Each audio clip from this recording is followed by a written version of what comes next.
Assalamualaikum warahmatullahi wabarakatuh. Waalaikumsalam. Teman-teman, bertemu lagi di acara Seruling, berseru bukan berseteru edisi Ramadan kali ini bersama dengan Bapak Kiai Abdul Wahab Salim, Ketua Lembaga Dakwah BCNU Jepara. Sekaligus beliau ini adalah Ketua Program Studi Komunikasi dan Penyiaran Islam Fakultas Dakwah dan Komunikasi UNISNU Jepara. Assalamualaikum Pak. Waalaikumsalam warahmatullahi wabarakatuh, Mas Ajas. Alhamdulillah sehat ya Pak masih hari ini. Siap, aman, sehat. Ya, kita di penghujung bulan Ramadan ini Pak. Iya. Ya, serasa kita sebentar lagi akan melepas bulan Ramadan. Nah teman-teman, sedih ya kalau dilepas ya. Ya tentunya sedih Pak. Sedih, tapi juga ya ini gimana Pak, harusnya sedih atau senang atau bagaimana? Ya terserah lah. Karena biasanya kan orang-orang mengatakan sedih gitu, kehilangan Ramadan gitu. Ya, dan setelah bulan Ramadan ini ada satu Syawal yang kita biasa peringati bersama, kita rayakan bersamanya.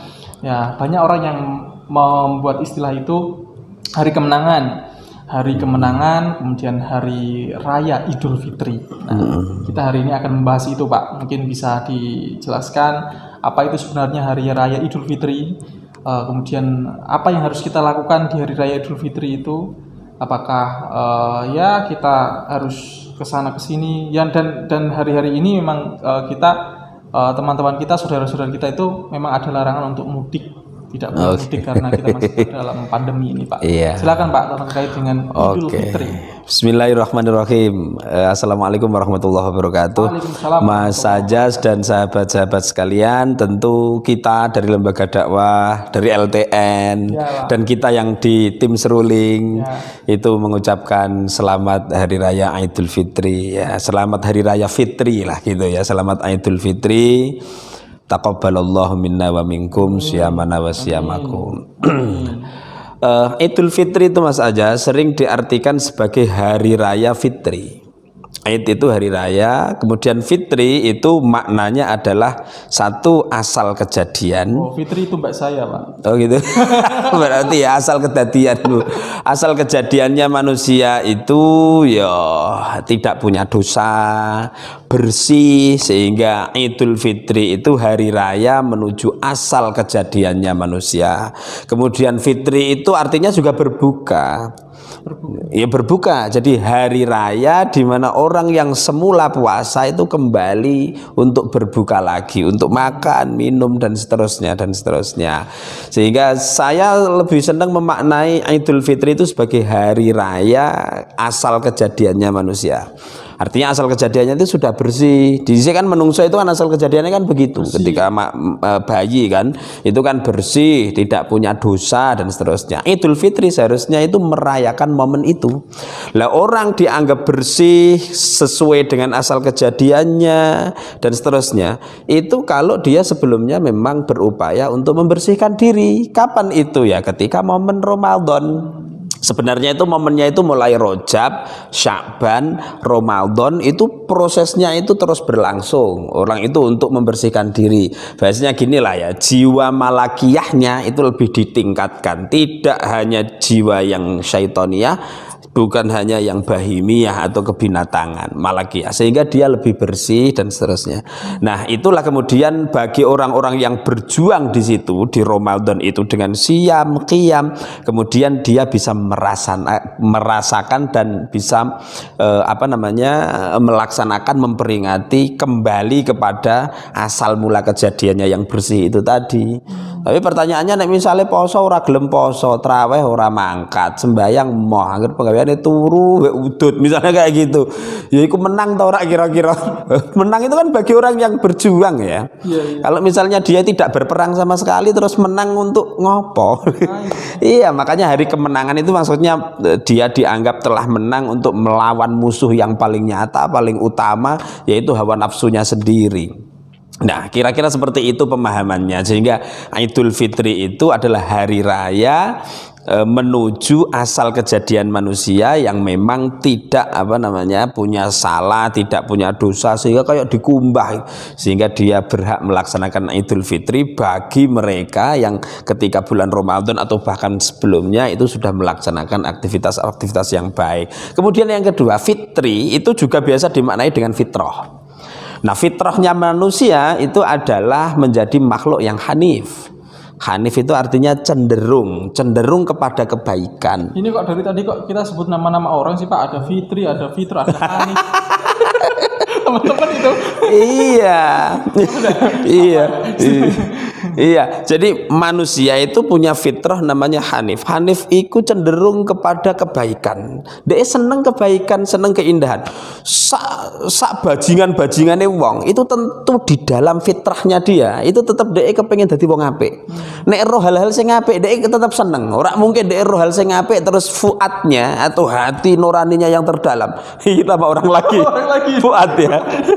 Itu kemudian dia seneng ora. Jadi menungso itu pasti punya fitrah itu. Sehingga kalau misalnya fitrah itu dimaknai manusia, balik ke fitrahnya menjadi orang yang hanif, cenderung suka kebaikan, cinta kebaikan, kepinginnya melakukan kebaikan. Idul Fitri itu menjadi momen dia harus menjadi manusia yang seperti itu.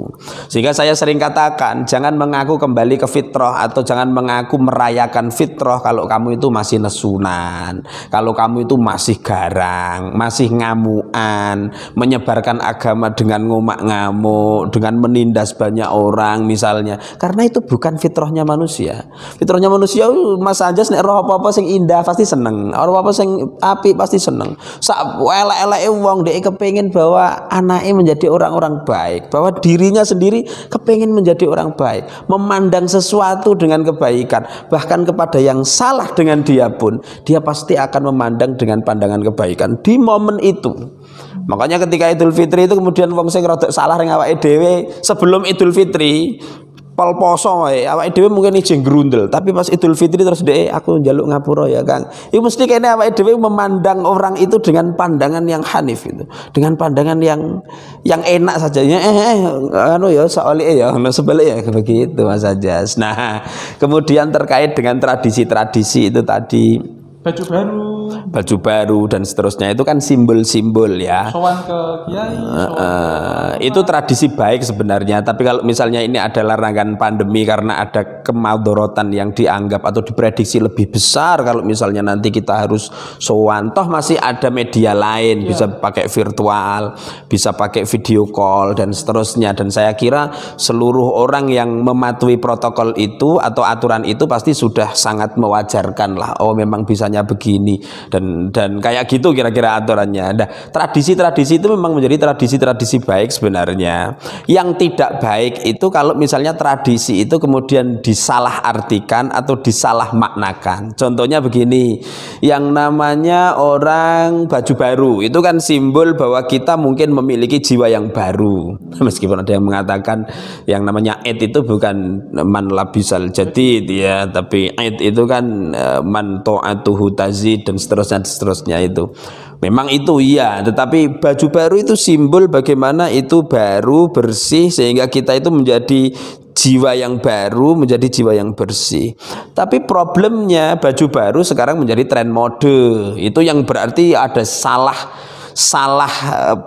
pemakaian dan salah pemaknaan di situ. Jangan sampai kita balik ning gone fitrah, kita kembali kepada asal kejadian sing rak ndek dosa, tetapi kemudian simbol yang kita pakai justru memancing dosa baru, dosa sosial baru, yaitu apa? Tren mode, larang-larangan, gaya-gayaan. Kemudian kok nek ngosolat Id, mbuh laki-laki mbuh perempuan ben diingeti kancane iki lho klambiku kelas toko A mereknya ini harganya sekian, mikir lo muken aku mereknya ini dari toko ini harganya sekian, terus akhirnya wong-wong api ya kan, kasihan wong sing rak duwe-duwe kemudian nanti akan ngenes lagi uripnya ngono. Jadi ini tidak boleh seperti itu. Mudik juga begitu, itu adalah ajang bagaimana kita bisa bersilaturahmi kepada para tetangga, kepada orang tua, terlebih ojo sampai nak kono mengesankan bahwa mudik itu kudune mlete. Dume kerjane nak kono mudik kita itu kudune nggawa mobil, kemudian kudune nggawa harta benda sing akeh, terus wong-wong dong ben ngarani, wah iku wong iku sukses aja nak kono deh. Itu nanti akan memancing dosa sosial yang baru. Sehingga tradisi-tradisi itu tetap harus kita dudukkan di wadahnya, di tempatnya, sehingga kita itu niat bebersih, jangan sampai kemudian bebersih dengan kotoran-kotoran yang baru. Begitu Mas Ajas. Oh ya, jangan sampai ya berarti ya kita sudah mudah-mudahan ya sudah bersih malah kita dapat langsung kumpulkan noda-noda baru. Iya, termasuk panganan-panganan. Itu sebenarnya itu kan memang kita sugatke sebagai hadiah, rasa bangga. Nah, sekarang kan meme-memenya kan nggak begitu. Saya nanti gawe meja sing dhuwur, panganku terus nek misalnya ono ngape jipuk terus ben ngadeg ngene. Nek ngadeg kan rumangsane meh pamit sing di omah muni, "Pak, mpun pamit." Lu ngape jipuk rak sida nek. Ben pangan kau tak pangan-pangan dhewe kan ndak begitu. Toplesnya itu Kecil yang ukir isine biasanya itu terus jarak cumilik kena terus siji kok ora iso. Iku terus piye gitu loh maksudnya. Mungkin kesimpulannya adalah teman-teman untuk hari raya Idul Fitri ini mungkin ya banyak tadi. Apa Pak saya yang simpulkan? Iya, hari raya kita kembali kepada fitrah manusia yang hanif. Hari raya kita kembali kepada asal kejadian manusia, yaitu tidak punya noda, tidak punya dosa. Karena kita dianggap sudah menang melawan musuh yang paling nyata, yaitu nafsu. Ketika bulan Ramadan bahkan sebelumnya kita berproses untuk itu. Hari raya kita kembali berbuka, kita makan, minum dan seterusnya, sudah tidak berpuasa lagi di hari itu loh ya. Tapi nanti besok kalau misalnya kepengen puasa Syawal ya silahkan. Itu ya. Nah, puasa Syawal nanti mungkin kita bisa bahas lagi. Oke. Oke teman-teman, itu terkait dengan Idul Fitri. Terima kasih Pak Kiai Abdul Wahab Salim, dan mungkin ini adalah edisi terakhir untuk spesial edisi Ramadan Seruling untuk tahun ini. Mudah-mudahan kita ketemu lagi di tahun depan, dan tentu Seruling tetap akan tayang insya Allah Pak. Insya Allah. Seperti biasanya, tapi kita akan membahas hal-hal yang lain yang seputar di lain Ramadan lah ya. Oke. Seputar yang lainnya. Oke, itu teman-teman, dan kami Pak Kiai Abdul Wahab Salim, saya Aziz Triadi, mengucapkan selamat hari raya Idul Fitri, selamat Idul Fitri ya Pak ya. Yeah. Selamat Idul Fitri, dan kami mohon maaf yang sebesar-besarnya atas segala salah dan khilaf selama ini. Nah, mungkin kita walaupun kita tidak bertemu secara langsung, mungkin secara virtual teman-teman kita juga saling ada salah ya. Kita mohon maaf yang sebesar-besarnya beserta dengan kru yang ada. Dari kami cukup ya Pak ya hari ini untuk edisi kali ini. Dan akhir kalam, wallahul muwaffiq ila aqwamit thoriq. Assalamualaikum warahmatullahi wabarakatuh. Waalaikumsalam warahmatullahi wabarakatuh.